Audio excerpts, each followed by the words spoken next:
La dernière période glaciaire laisse place entre 10 000 et 5 000 ans avant notre ère à un climat tempéré qui favorise le développement d'une importante couverture forestière.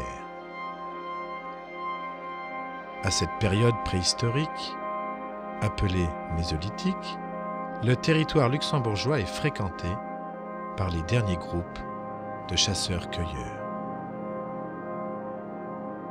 Ces sociétés semi-nomades installent leurs campements, notamment sur les plateaux, mais aussi dans les cavités et au pied d'abris sous roches.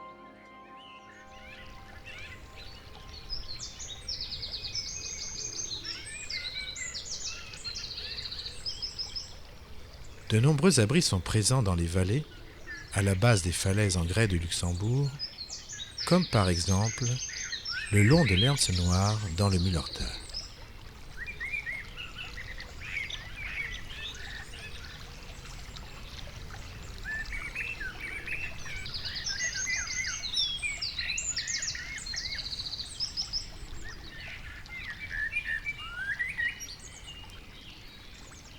Au lieu-dit Lochebourg, du nom du petit ruisseau qui se jette dans l'Ernse, des fouilles archéologiques ont été pratiquées en 1935 par Charles Weber. De Karel travaillait pour le compte de Nicolas Thiel, instituteur à Effingen, en collaboration avec Marcel Hoyers, anthropologue, futur directeur du musée d'histoire naturelle à Luxembourg. Lors de ces fouilles, furent dégagées, au pied d'un angle de la paroi rocheuse, une sépulture mésolithique, à savoir un squelette humain en connexion anatomique, accompagné de quelques silex taillés et côtes de roc. La dépouille avait été intentionnellement placée sur le dos, les jambes en position fléchie, les bras légèrement ramenés sur le corps.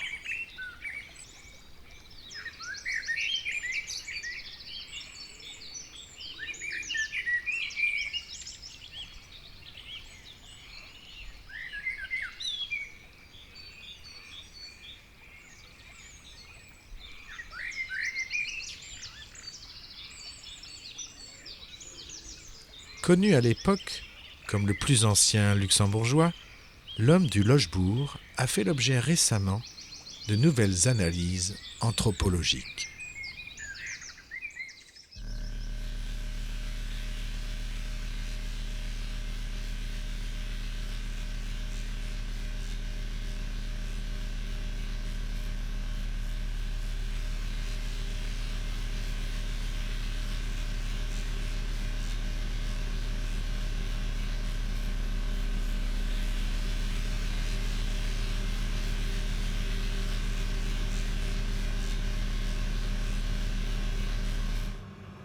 Ces examens ont permis de préciser la fiche d'identité de l'un des plus anciens habitants préhistoriques du Luxembourg, à savoir son âge, sa taille, son genre, son ADN, son alimentation, voire ses éventuelles maladies.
Parallèlement à ces nouveaux examens anthropologiques, un échantillon osseux a été daté par la méthode du carbone 14.